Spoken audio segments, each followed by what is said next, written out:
طيب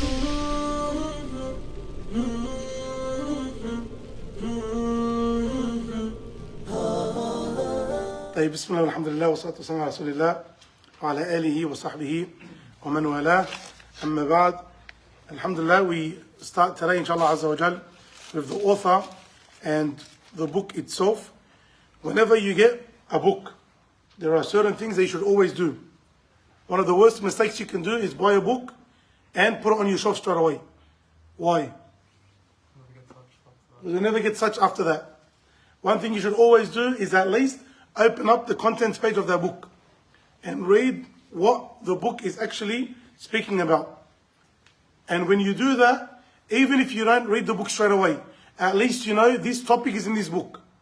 And so if you need to do research on a matter and you can't find it on Google straight away, don't lie to yourself. At least you know that you can get back to that book. Or if you're interested in a particular topic and you want to expand on it, you know, okay, this book talks about this matter. Or if, alhamdulillah, you finish reading one book and you say, okay, what book do I want to read next? You're able to go and say, okay, this will be in this book, this will be in this book, this will be in this book, etc. So you have the contents page that you can easily go back to. Jayyid? So, inshallah azza wa jal, we'll get to that and read the contents about the book. Just a little bit about the author himself, and we will read about him, but one point that's not mentioned there in your in the translations that you have is the Aqidah of the Shaykh. The Aqidah of the Shaykh, Al-Khateeb Al-Baghdaadee, rahimahullah. Know that he was a scholar from the ulama of the Salaf. Not in his time, he came in terms of time after the Salaf. But in terms of his Aqidah itself, then this was upon the manhaj in the way of the Salaf themselves. And people need to be very careful because there's a lot of tadlis that happens and that's happening.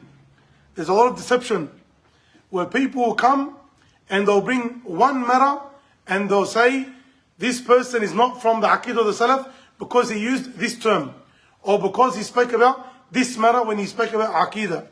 Firstly, when it comes to the Aqidah of Al-Sunnah wal Jama'ah, a person does not need to be 100% on the Aqidah of you for him to be a Salafi. This will never happen. This will never happen.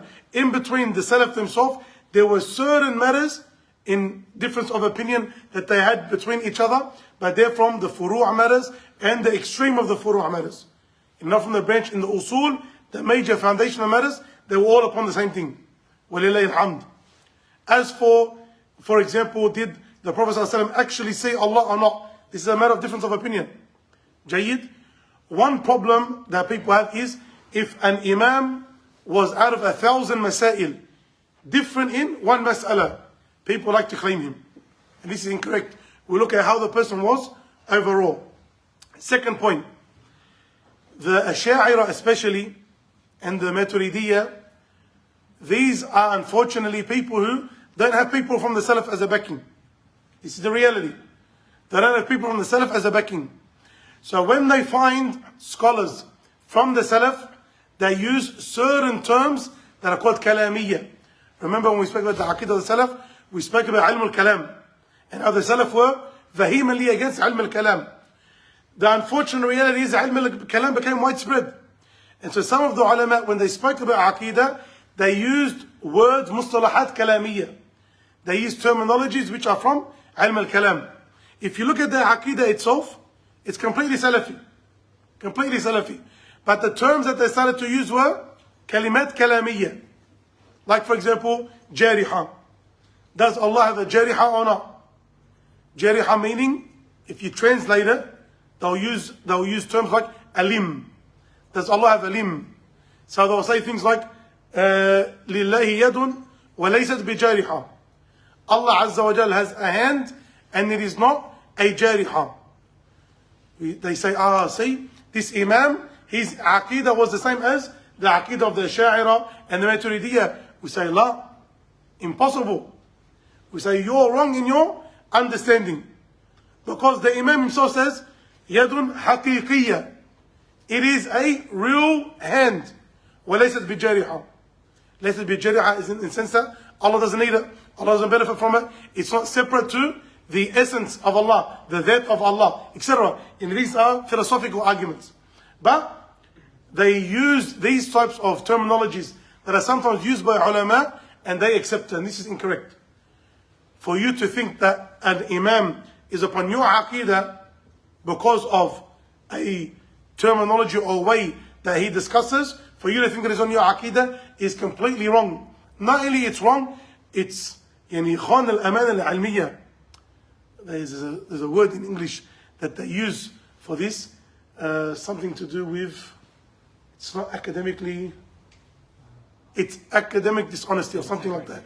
Yeah, it's something along those lines. Jayyid, what you're being is dishonest.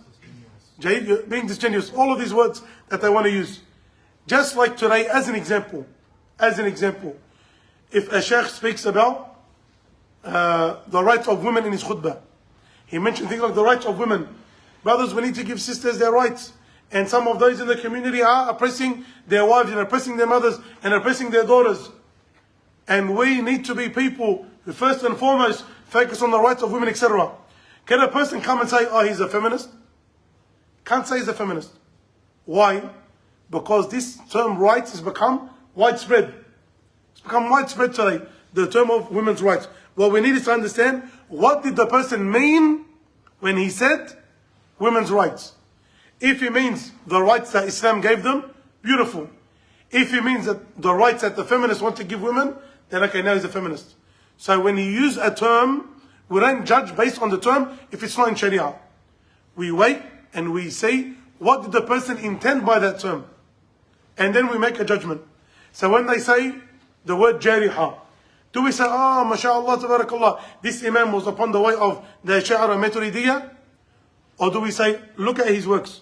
When he said, yadun haqiqiyya, it is an actual hand of Allah Azza wa Jal. وَلَيْسَتْ بِجَارِحًا. Okay, or لَا تُشْبِهُ الْمَخْلُوقَاتِ. It does not resemble the hands of the creation. So this is the Aqidah of the Salaf. That we affirm that Allah Azza wa Jal has a hand, just like He said He has a hand, but how is that hand? We don't get into the details. We don't get into the details of how it is. It's like this or it's like this. We don't say how it is. When they say لَيْسَتْ بِجَارِحًا, meaning it's not separate to Allah Azza wa Jal. Allah Azza wa Jal is one. Allah Azza wa Jal is one.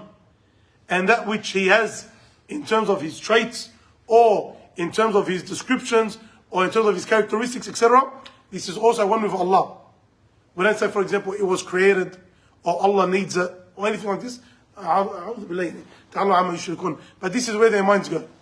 This is where their minds go. The fact that the Imam said, yadun haqiqiyya, it means he cannot be Ash'ari or Maturidi. Why? Because if he's a mu'awwil, a person does ta'wil, in which will say, the yad is not haqiqiyya. The yad al-qudra, etc. Or he says, له يد لكن لا يعرف معناها. We don't know the meaning of hand. But if you say له يد حقيقية, he has an actual hand. Is it like our hand? No. خلاص, not finished. Al-Khateeb Al-Baghdaadee rahimahullah, even though he was not from the time of the Salaf, except that his aqidah was Salafiyya, even if, as we mentioned, him and many others, when the Ilm al-Kalam became widespread, they unfortunately, not unfortunately, this is unfortunate reality, they use some terminology which are kalamiyya. But you want to know the essence, go to the essence. And as the qaida mentions, العبرة بالحقائق والمعاني لا بالأسماء والمباني. What we want is the essence and the reality of a matter. That's what we care about, not the words and descriptions that people give it. If I say the bottle has water in it. If I say the water is alcoholic, it's got water in it, but I call it alcoholic water, does it make it haram to drink because I call it alcoholic water? Doesn't make it alcoholic. Why? Because it's just water. You call it alcohol, you call it wine. I mean, forget what you called it. What is it in reality? It is water. Khalas. That's it. Doesn't matter. Turkey bacon, for example. If they call it bacon, مثلا, you know it's from Turkey. They just called it bacon. We're not saying it's a praiseworthy thing, but they called it bacon. But you know it's Turkey. Is it halal or haram to eat? Halal. Why? Because the reality of it is Turkey. Doesn't matter what the people ended up calling it. Jayyid, we look at the reality of the matter. This is a big introduction to the Aqidah of the Shaykh, which is very important because the third point about it was the Ash'ari and the Maturidiyya, they try and grab everyone. Everyone is Ash'ari Maturidi, everyone. You don't find the scholar on the face of the earth except there's Ash'ari Maturidi. Even if his words are clearly, directly in opposition to their Aqidah, except La, he's Ash'ari Maturidi. Where did you get that from? This one sentence that he said, or this one line that he said. You look at everything else it goes against the Aqidah, the Shara and the Maturidiyya. Even when they speak about Imam An-Nawawi rahimahullah, and they speak about Imam Ibn Hajar rahimahullah, and they say, he's Ash'ari Maturidi. Why? Because in Surah Al-Masaa'il, he followed this type. In other Masaa'il, they went, for example, completely against what you say. How can someone be Ash'ari and he goes completely against what you said? How does that make sense? This is not something that we should be, wallah, that scholar is this and that scholar is this. They try to attribute everyone to them. La, abadan. Abadan. And even some of the ulama, they write extensively to try and bring people like Al-Khateeb Al-Baghdaadee to their side. Other ulama came and, alhamdulillah Rabbil Alameen, refuted them, leaving no chance for doubt whatsoever. So whenever someone, he tells you this person this, or this sentence here, or this sentence there, don't let your heart be moved by it. Don't let your heart have doubt in it. What's important for you is to learn the Aqidah of the Salaf itself. What is the Aqidah? Forget names, forget people. What is the Aqidah of the Salaf? And then for you to go back to the works of the Salaf themselves. And inshallah Azza wa Jal, from there, you'll be fine inshallah. And always remember deception. Wallah,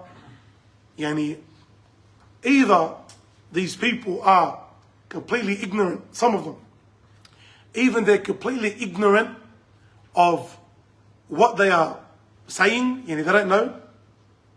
They have no idea, they're just regurgitating. And they haven't done proper research. Or they know what they're saying and they're purposely deceiving people. Allahu Alam, I don't believe it's a second. I don't believe that, Allahu Alam. But for them to speak the way that they do, one of them recently, he was speaking about Iman. And he said, Iman is التصديق بالقلب والأعمال لا تدخل في تعريف ومسمى الإيمان. That Iman is only in the heart, and some will add, and to say, to affirm on the tongue.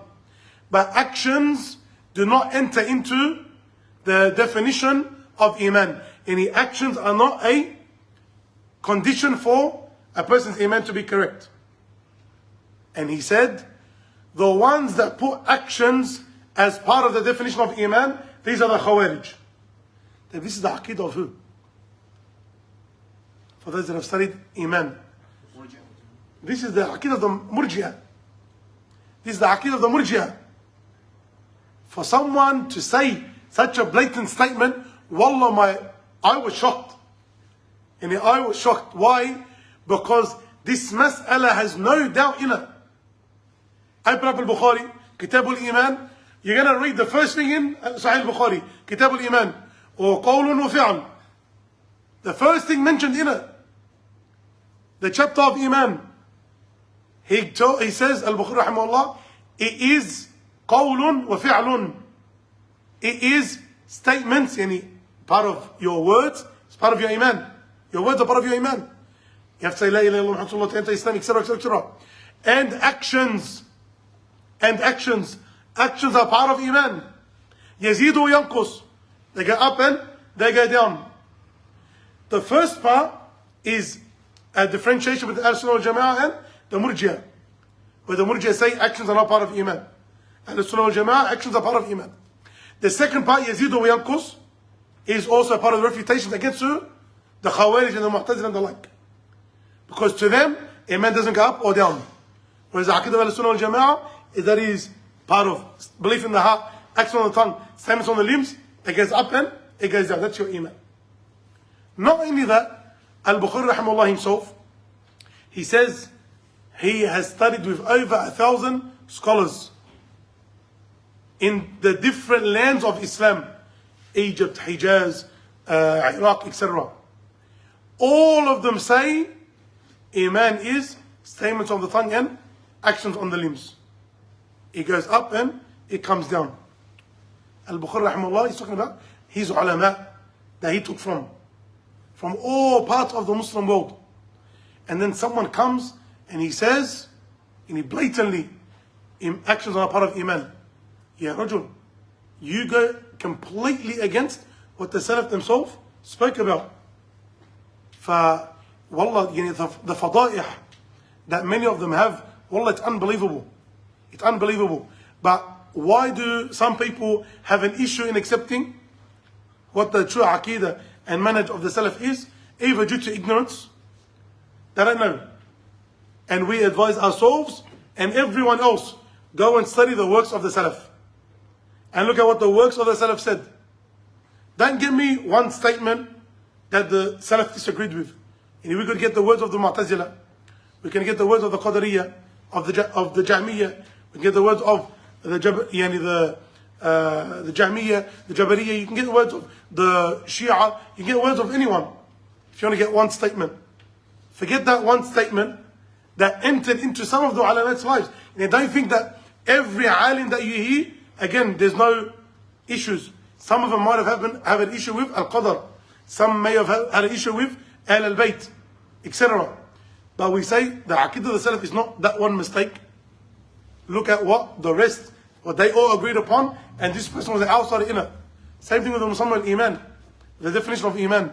If you have one alim that was incorrect, and all of the others are refuting him, how do you not take from that? But our brothers and sisters need to know, and we told them to also go and learn the Aqeedah of the Salaf from the works of the Salaf, which alhamdulillah are present. And from that, inshallah, not cherry picking something here or there, looking at the Aqeedah altogether, from that you have no issue, inshallah. You have no issue. The other reason is arrogance.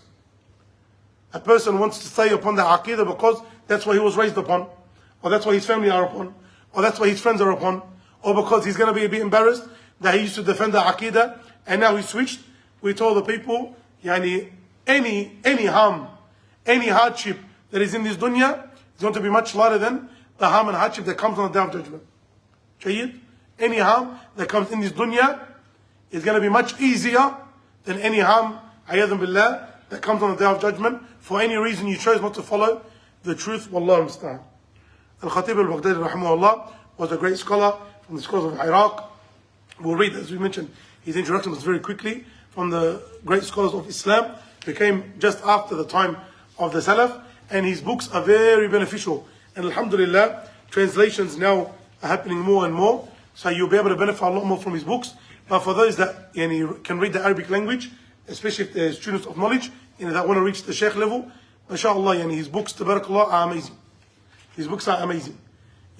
Even the way that he writes, it's a very nice way of writing. It's a very smooth way of writing. And inshallah, you benefit a lot. And from the beautiful things about Al-Khateeb Al-Baghdaadee rahimahullah is that he was a scholar in hadith. He was a scholar in many things. But he was also mainly a scholar in hadith. So his knowledge in hadith and the narrations that he brings and the athar, the statements of the scholars from the companions of the anhum and those that come after them are also amazing. And they're very, very, very beneficial. One thing that you need to always watch out for, and this is not from Al-Khateeb Al-Baghdaadee only, but from the classical works in general, are weak narrations. You have to be careful for weak narrations.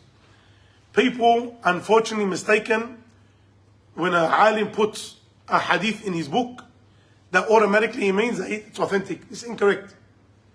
When they write with the isnad, they write an, then this is them fulfilling their duty. They've told you what the isnad is, now it's your duty to say if it's authentic or not. But they have conditions for using, and usually it's not extremely weak, or there's other things that strengthen its meaning. Jayyid? And this is a manhaj of the ulama. Some are very strict about not using any weak hadith at all. Others are a lot more lenient. You can use a weak hadith as long as it fulfills certain conditions, like it not being extremely weak, it being in line with the general things, the general meanings that Islam promotes, also many of them put the condition that it's only in Fadail al-Amal. Yani, the general things which are promoted from the general good deeds, no issue. But something in Aqidah, etc., no. You can't use weak hadith in that. Just because some of the brothers, they mistaken, unfortunately, certain things that are not part of Aqidah and Manhaj with the Aqidah and Manhaj. Like fiqh. If someone is a Shafi'i in fiqh, doesn't mean he can't be Salafi. Why? Because some people, they're against being in a madhab. Some people, they're against being part of a madhab. We don't follow a madhab. We follow what we believe to be the most correct opinion. This is an approach in fiqh. It is something new from the time of the Salaf. Jayyid, like the early ones before the madhahib, or ashab al-madhahib themselves, or people from the Zahiri madhab. Put that aside. If someone is a Salafi, this is about his fiqh, this is about his aqidah, and his manhaj. His belief system, what his principles are when it comes to aqidah, and also his manhaj. His manhaj in his general dealings. Not akhlaq, general dealings of what's right and wrong, what his limits are, what his guidelines are in da'wah, etc. Jayyid. This is how a person becomes a Salafi. In fiqh, a person could be a Shafi'i Salafi, Hanbali Salafi, Hanafi Salafi. It could be a Maliki Salafi. And throughout history they have all been this, and until now there is the same. There is the same. Go to Yemen, Alim's a Salafi, and he's very strict on the Shafi'i method. Normal. Many parts of Saudi, very strict on the Hanbali method, Salafi and Aqidah. Go to other places. In some places, for example, in like the subcontinental region, there may be strict Hanafis, but Salafi in Aqidah. Go to North Africa, Malik in fiqh, Aqidah Salafi. Normal, yani. It's never been an issue. Jayyid, there's never been an issue in that regard. Also in your madhab in hadith. What yani, principles you follow in hadith, yani, how strict you are in taking this hadith or that hadith, how a person is, can you use weaker hadith or not use weaker hadith? These are matters like fiqh masail. There's valid difference of opinion. It doesn't affect whether you're Salafi or not. Jayyid? Just so no one thinks, if you're Salafi, it means we don't accept any weak hadith. This is incorrect. This is incorrect. Jayyid? Yani from the usul of the madhab of Imam Ahmad is that they prefer a weak hadith over their own rational deduction. Over ra'i. So this is yani, something from the time of the Salaf. Not something new, but again with conditions. With conditions. So you just need to be careful when it comes to that. The translations that you have, it's got the tahqiq on the bottom. It's got, whether it's a weak hadith, it's got the grading. Yani. Whether it's a weak hadith or a authentic hadith, it has that at the bottom. تفضل عبد الرحمن اقرأ contents page first.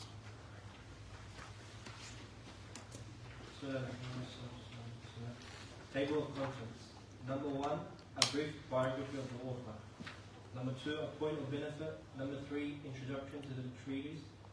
Text of the treatise.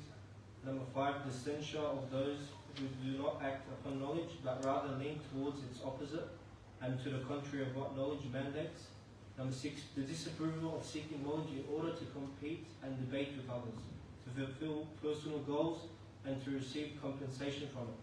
Number 7, the warning, threat, and severe caution against those who recite the Quran to gain repute and fame, and not in order to act on it and gain reward. Number 8, what has been stated concerning memorizing its letters, yet neglecting its commandments. Number 9, the disapproval of acquiring knowledge for other than the sake of worship. Number 10, the dislike of seeking hadith in order to boast, hold gatherings or gain followers and companions through narration.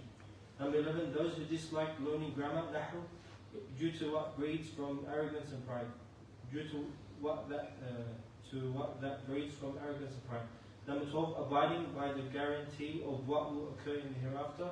Number 13, good deeds are the provisions and useful supplies on the day of final return.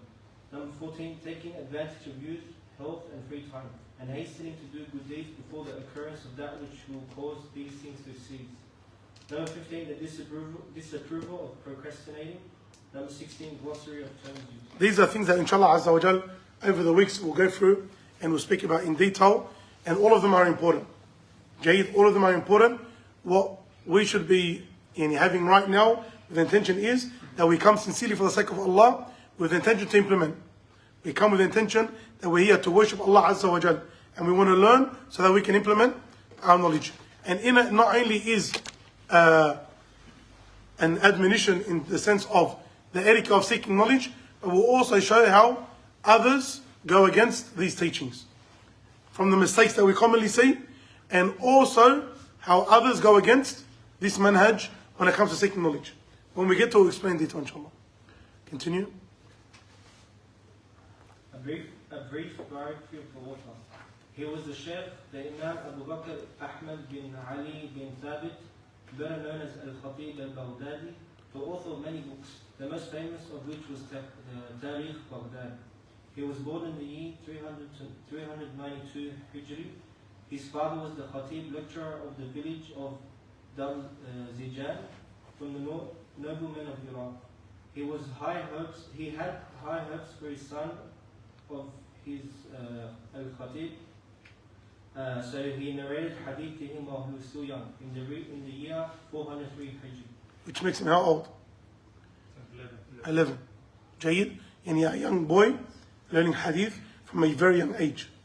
And if you get into some of his other books, he actually goes into a lot of detail, and books of ilm al-hadith in general. When can a boy learn hadith? When can he give hadith? And when is it taken from him? Etc. What we want to take from that is, if you have children who, Allah mabarak, you find they've got intellect and they're smart and they're witty, don't neglect them. Don't neglect them. You hear many stories. This scholar memorized the Quran at 10, and we hear them say, Allahu Akbar. How amazing. That scholar memorized the Quran when he was 10 years old. Impossible for it to happen today. There are still many kids that have memorized the Quran at 10 years old today. Not, wallah, I'm talking about here in Australia. Many parents, tabarakallah, they have their children in full-time hafidh programs and in homeschooling, so they can spend more time with the Quran, and tabarakallah, they're memorizing. Na'am, if you find your child has the ability, don't neglect them. Don't neglect them. From the memorization of Quran, memorization of hadith, learning the Arabic language, etc., don't neglect. Most parents, they don't do it because mainly one of two reasons. Number one, the parent doesn't want to put in that effort. The parent doesn't want to put in that effort. Us as parents, unfortunately, today has become a time where it's all about convenience. Whatever is easy and convenient, I'll do. Whatever is somewhat hard, I'm going to neglect. Instead of giving the child 1, 2, 3 hours of your day, you're like, let me give him an iPad, and as long as I don't have a headache, and I can lay on the couch on my device, I'm happy. This is not why Allah gave us children. Allah gave us these children as an amana. He entrusted them to us, so that we can provide the best for our children. Otherwise, what's the difference between you as a parent and your next door neighbor looking after your child? They can feed them, they can shower them, they can give them food, they can send them to school. But we as parents need to get a step beyond and look at what is in the best interest of my child, even if I have to sacrifice. Jayyid? And this was an understanding that was instilled in parents for centuries. Unfortunately, nowadays, everything is changed. Even how parents are with their own children. That's number one. Number two, many people, they don't know the greatness of them putting their children through these types of programs. They don't know, because they themselves are students of knowledge.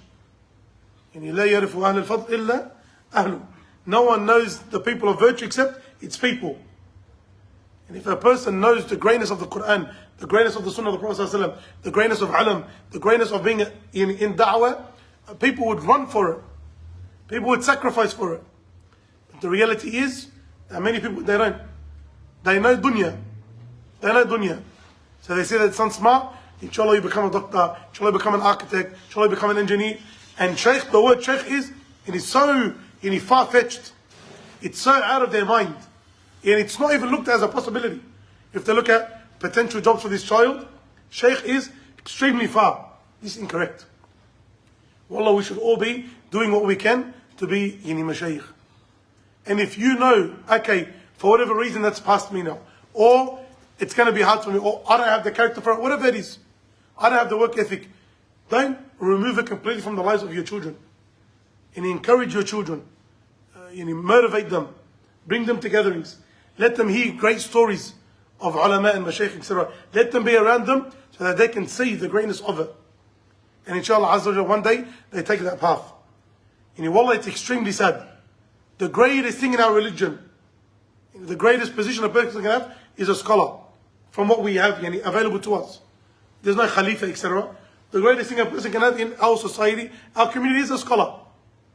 How many of us know from our families, from our friends, from people that we went to school with, how many of them are known as Shaykh? And when someone like their brother is a Shaykh or their dad is a Shaykh, Allah Akbar, your dad's a Shaykh? No way. It's like Allah, we found the dragon. Naam. It's amazing. But this is not how it should be. This is not how it should be. Why? Because it's so great, we should be pushing for it. We should be encouraging. Jayyid. Overseas, unfortunately, what happens? The child who couldn't get into medicine or he couldn't get into engineering, what do they say? Khalas, can become a sheikh. This is wrong. This is, again, people that don't understand the value of Islamic sciences. The ulama in the past and today, if they have the ability, they push their children towards seeking Islamic knowledge. So if a person has a child, Allah barik, is young, he's smart, he's intellectual, he's on the ball, then push him towards this. It doesn't have to be a complete push. Give up your life. It has to be done in a smart way. Jade, but nevertheless, do invest and help and assist in them going to those higher levels, inshallah Azza wa Jal, in knowledge, and then after, da'wah. There's a lot of challenges on the way. A lot of challenges. And those challenges also you discuss with someone in da'wah already, so that you can prepare, and you can also prepare your child, inshallah. Continue. We heard from a large amount of reliable hadith scholars. Before that. Afterward. Afterward, Al-Khateeb desired to seek knowledge of the science of hadith, so he travelled for that purpose to the different regions of Iraq. He excelled in his studies, wrote books and collected narrations, and he was at the forefront in all of the disciplines of the science of hadith. Tayyib. Al-Khateeb rahimahullah, he loved knowledge. Even learning at a young age, it meant that he ended up loving knowledge. Very important that when we are raising children, or that we have young students, that we make them love knowledge. If you are very, very, very dry with your child can come out one, dumb. Okay? Number two, the second they can run away from knowledge, they'll run away. And if you, for example, you want your child to memorize the Quran, so he has 24 hours in the day, if 15 hours you want him to memorize Quran, as soon as he gets to an age where he has a choice, usually what's he going to do? He's going to leave it. You have to be moderate. You have to, put him through knowledge, let him understand, let him love what he is doing, but you also need to build his character.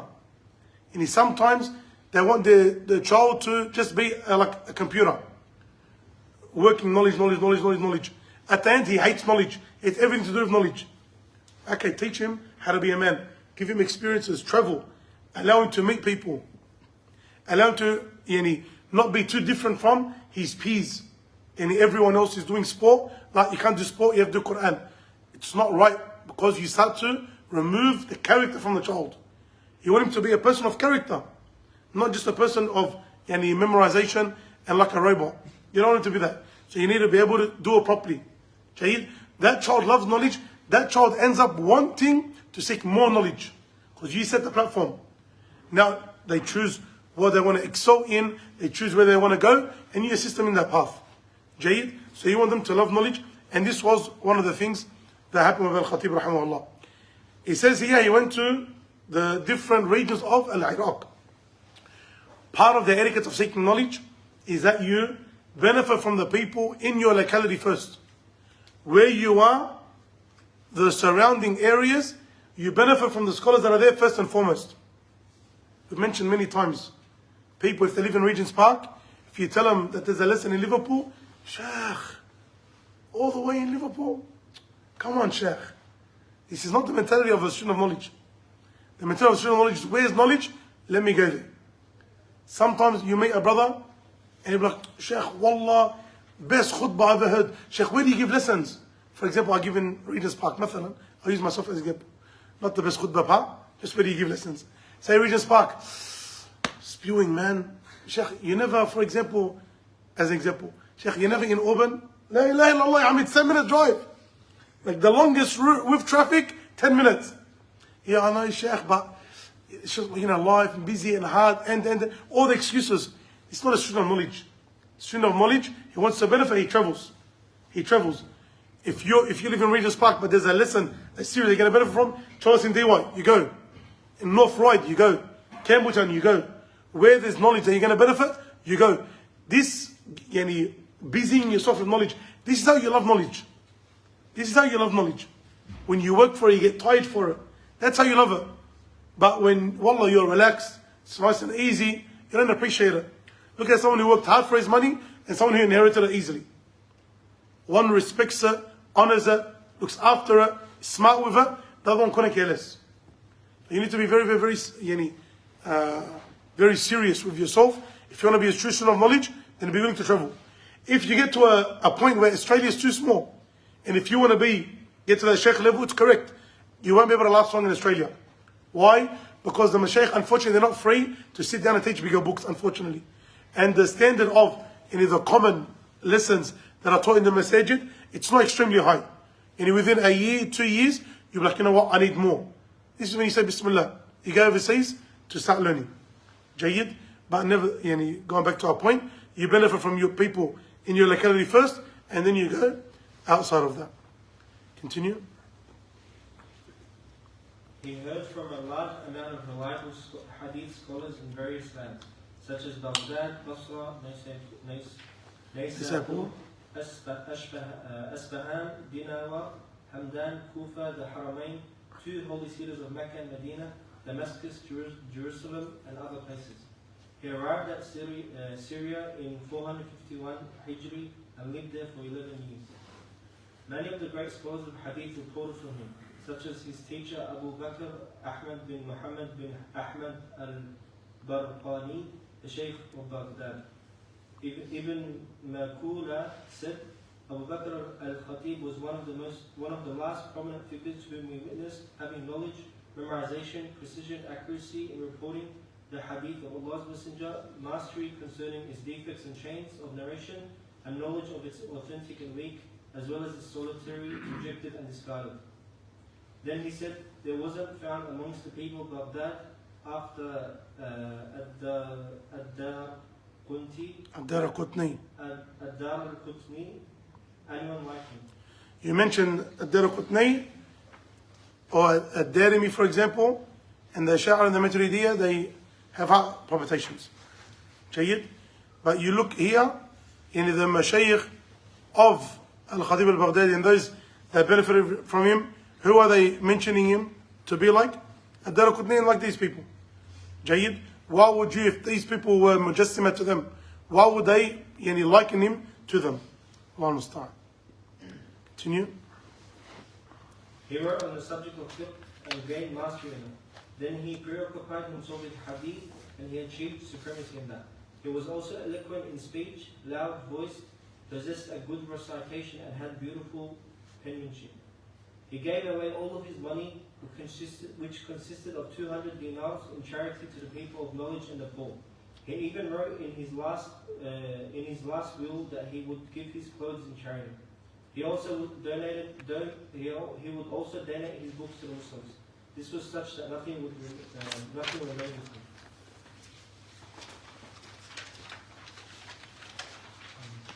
The Imam died in the year 463 Hijri. May Allah have mercy on him. Continue. A point of benefit. Someone may say, if the author was at such a high level of knowledge of what narrations were authentic from what were weak, why do we see in this book of his, as well as his other books, that he has filled them with weak narrations? The answer is, the fundamental principle, according to the scholars of hadith, is that if a muhaddith lists a hadith with its chain of narration, then its accountability is absolved from him.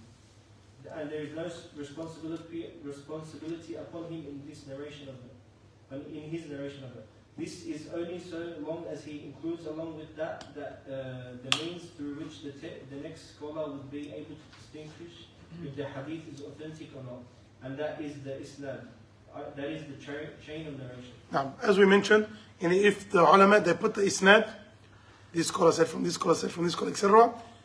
Even if the hadith itself is weak, and they've done their duty, and then the scholar who comes after, they can differentiate between authentic and not authentic. But if you just put, for example, عن فلان عن أبي هريرة رضي الله عنه قال قال رسول الله صلى الله عليه وسلم, this is not correct. Nowadays it's easy. Why? Because you can put the references at the end. But at a time where things were still being compiled, etc., and printing was not as easy, they would write down the isnad. Jayyid. Continue. Yes, it would be better if they had followed up each hadith with an explanation of its level of authenticity or weakness. However, the situation at that time shows that this was not possible with respect to each one of them and all of his narrations, in spite of their vast amount. This was due to many reasons, of which this is not the place to delve into them now. People think, because they say at the end of a hadith, weak hadith, authentic hadith, hasan hadith, that the matter is easy.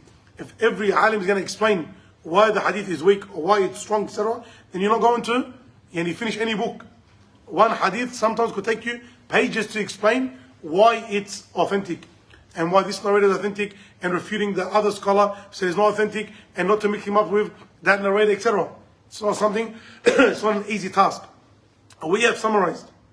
For example, we say hadith is weak. This scholar said hadith is weak, khalas, done, finished.